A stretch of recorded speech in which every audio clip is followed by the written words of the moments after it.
Namun jangan lupa, saya katakan di zaman di mana sering terjadi benturan nilai seperti sekarang ini, orang sulit untuk mendapatkan keaslian. Di mana teknologi sudah sedemikian canggih, di mana ilmu kedokteran sudah sedemikian maju, maka berbagai macam rupa bisa dibentuk dengan apa yang dinamakan operasi plastik misalnya. Yang pesek bisa dibikin mancung, kuping yang kelebaran bisa dibikin sedang, pipi yang kembung sebelah bisa dibikin rata, janggut yang tidak menarik bisa dibikin bak lebah bergantung katanya. Oleh karena itu, kalau pilihan hanya tertuju kepada rupa yang cantik saja semata-mata, kita sudah melakukan satu kesalahan yang sangat besar. Sebab apa? Diperingatkan oleh Nabi melalui hadis Ibnu Majah, Bazar dan Baihaqi dari Ibnu Umar. Janganlah kamu kawini seorang perempuan karena kecantikannya, sebab kecantikan boleh jadi akan mencelakakan. Jangan juga kamu kawini perempuan karena hartanya, sebab kekayaan biasanya akan mendatangkan kesombongan. Tetapi kawinilah karena agama dan akhlaknya, karena itulah yang akan membawa kepada kebahagiaan. Saudara-saudara kaum muslimin, terutama adik-adik remaja dan para pemuda, dikala usia puber, apalagi mata baru terbuka, awal balik namanya, remaja sering kehilangan filter. Pokoknya asal ngelihat rupa yang sudah lemot, denok, geboy, pikiran pun hanyut, malam terkenang, siang terbayang, tidur tak nyenyak, makan tak enak katanya, selalu terbayang wajah si doi. Dikala itu orang kehilangan pertimbangan bahwa rupa yang cantik kadang-kadang sering menipu. Diriwayatkan oleh Imam Ibnu Abbas, satu hari ketika sedang kumpul dengan para sahabat, lewatlah orang dengan potongan potongan orang kaya. Kelihatan kan, orang kaya sama orang miskin jalannya aja lain kan. Jalannya saja, jangan gaya hidupnya, jalannya saja lain. Lewat dia, Rasul bertanya kepada seorang sahabat, menurut pendapatmu bagaimana orang yang lewat itu? Kata sahabat, oh yang lewat ini ya Rasul, kalau dia meminang perempuan pasti diterima. Kalau dia menolong orang pasti berhasil. Kalau dia ngomong pasti didengerin. Kenapa? Orang kaya. Orang kaya ya Rasul. Kalau dia minang, perempuan mana yang kagak bisa menerima kalau dipinang oleh orang kaya? Biar mukanya udah belipet kayak dompet tanggung bulan. Kalau memang duitnya banyak, nggak kelihatan tuh muka yang belipet. Yang kelihatan duit. Kalau dia nolong orang, pasti berhasil apa yang dia tolong itu. Kalau dia ngomong, pasti didengerin orang. Walaupun omongannya biasa-biasa saja. Kenapa? Orang lihat penampilannya. Sudah, ketika orang itu lewat, beberapa lama kemudian lewat lagi seseorang yang kelihatannya miskin. Rasul tanya lagi, kalau orang ini, bagaimana pendapat kamu? Wah, potongan begini sih Rasul. Kalau dia minang, orang tolak. Siapa yang mau kawin sama kere begini? Kalau dia nolong orang, pasti nggak berhasil. Kalau dia ngomong, kagak bakalan ada yang mau dengerin. Siapa yang mau dengerin orang susah ngomong? Setelah orang itu lewat, apa kata Rasul? Orang yang terakhir, yang lewat ini, yang barusan lewat, jauh lebih baik dari yang pertama yang lewat tadi. Jauh lebih baik. Maksud dari ucapan ini, Rasul sebenarnya mendidik para sahabat jangan tertipu oleh penampilan. Sebab penampilan tidak selamanya mencerminkan keaslian.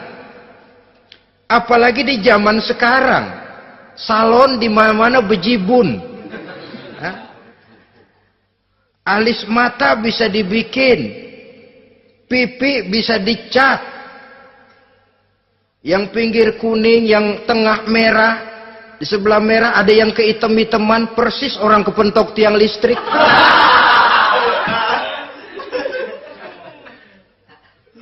Kecantikan yang artifisial, kecantikan yang bukan alami. Karena itu silakan saja cari yang cantik, tapi jangan terpaku sampai di situ.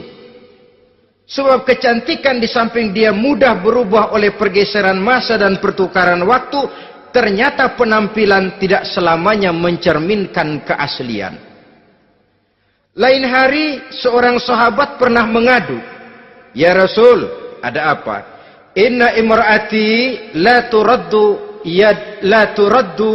yadul lamis."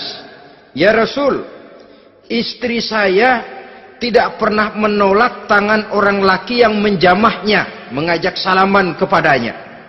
Apa jawab Rasul? Ceraiin aja. Tapi hati saya berat ya Rasul, saya cinta betul sama dia. Ya kalau hatimu berat, jaga dia baik-baik. Nah, dari riwayat ringkas ini kita ambil satu perbandingan. Memang punya istri berwajah cantik itu kadang-kadang si malakama kalau imannya tidak kuat. Si malakama. Kita diemin aja, binal, makan hati, nggak aman, nggak tentram.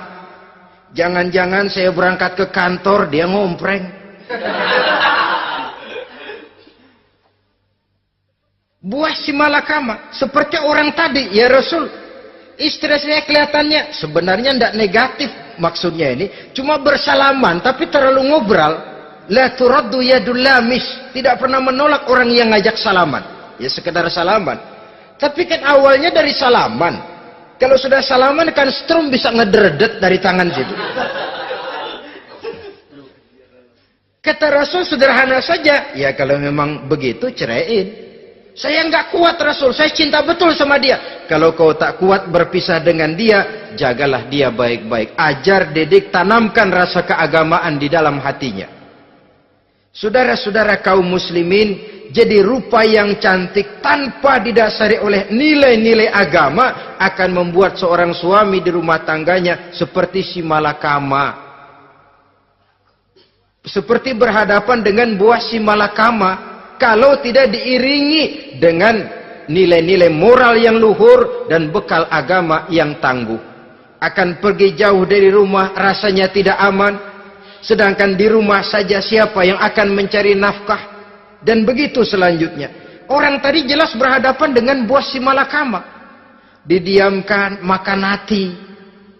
Sebab, maaf.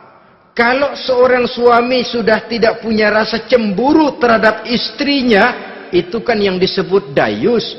Dan dayus itu, jangankan masuk surga, bau surga saja dia tidak dapat.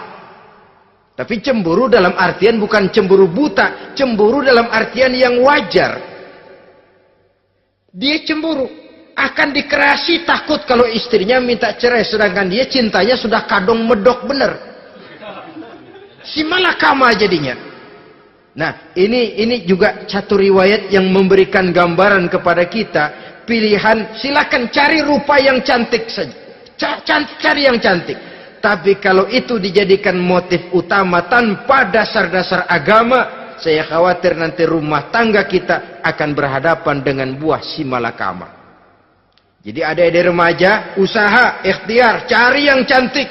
Yang kira-kira nggak membosenin. Supaya kita betah tinggal di rumah, supaya kita merasa ada tempat berbagi rasa, ada tempat kita bernaung. Sebab kalau nyari bini sebini-bininya mah, ya jodoh di tangan Tuhan, kagak usah nyari juga ntar datang diri, umpamanya. Iya, kalau yang datang peot. Orang harus berusaha, walaupun pada akhirnya jodoh toh memang ditentukan Allah. Kan 3 hal yang kita tidak bisa menentukan itu katanya. Maut, rezeki, jodoh. Itu yang masuk mysterious problem. Problem yang misterius. Maut, misterius. Kapan kita mati, kita sendiri tidak tahu. Tahun depan, 50 tahun lagi, 100 tahun lagi, tidak pernah seorang pun diberitahu. Tapi yang pasti dia bakal datang. Kapan dan di mananya kita tidak tahu. Bisa di rumah, bisa di masjid, ya alhamdulillah. Bisa di majelis taklim, syukur. Bisa di medan perang membela agama, bagus. Pasti dia akan datang. Maut, mysterious problem. Sesuatu yang kita tidak tahu kapan datangnya. Rezeki, gitu juga. Sehingga orang sering bilang, rezeki katanya kayak bayangan. Kita ubur-ubur, dia lari. Kita diam, dia mah diam. Setengah mati kita ubur-ubur. Emang ukuran segitu? Segitu aja. Begitu kita nggak ngapa-ngapain, datang yang bawain rezeki. Namanya rezeki itu mysterious problem. Kadang-kadang ngobek, sungsang, sumbul, udah segala tanah orang kita ukur-ukurin. Udah segala ngomong sudah nggak ada yang loh, tuh sudah buta. Tapi memang bayangan, kalau belum rezeki ya belum. Kadang-kadang nyari kode sampai tidur di kuburan. Belepotan tanah kuburan loh. Yang aneh lagi kadang-kadang orang gila ditanyain. Allahu Akbar, ini kode-kode zaman sekarang ini. Sampai orang waras nanyain orang gila itu gimana itu? Ini sudah efek yang betul-betul negatif. Sudah jelas orang gila kok ditanya. Apa kira-kira yang nanya nggak lebih gila dari yang gila itu?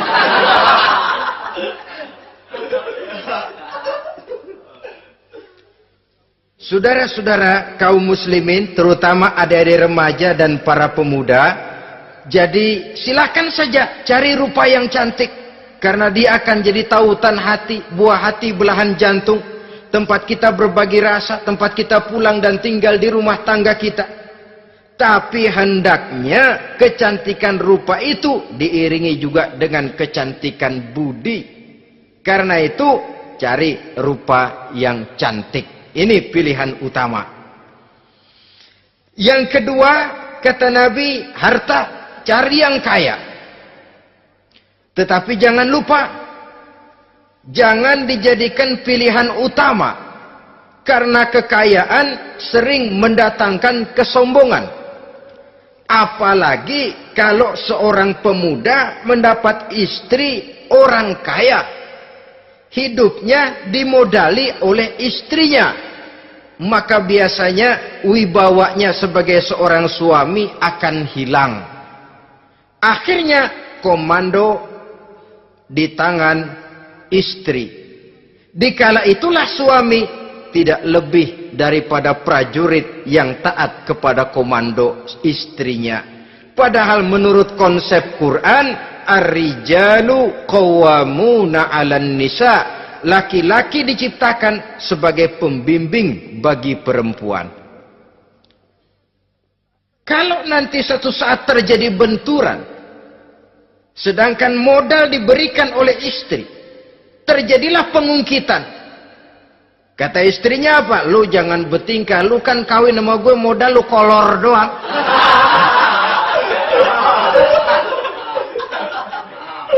Kalau sekarang bertingkah silakan keluar rumah. Bawa seperti engkau datang dulu, jangan bawa apa-apa. Pergilah seperti engkau datang dulu kemari. Hilanglah wibawa seorang suami. Suami kalau udah digentak sama istri begitu, ngelempuruk kayak ayam sampar. Di mana lagi letak wibawanya? Harta sering mendatangkan kesombongan. Oleh karena itu, walaupun diperintahkan cari yang keturunan orang kaya, tapi maksudnya jangan dompleng. Sebab kepribadian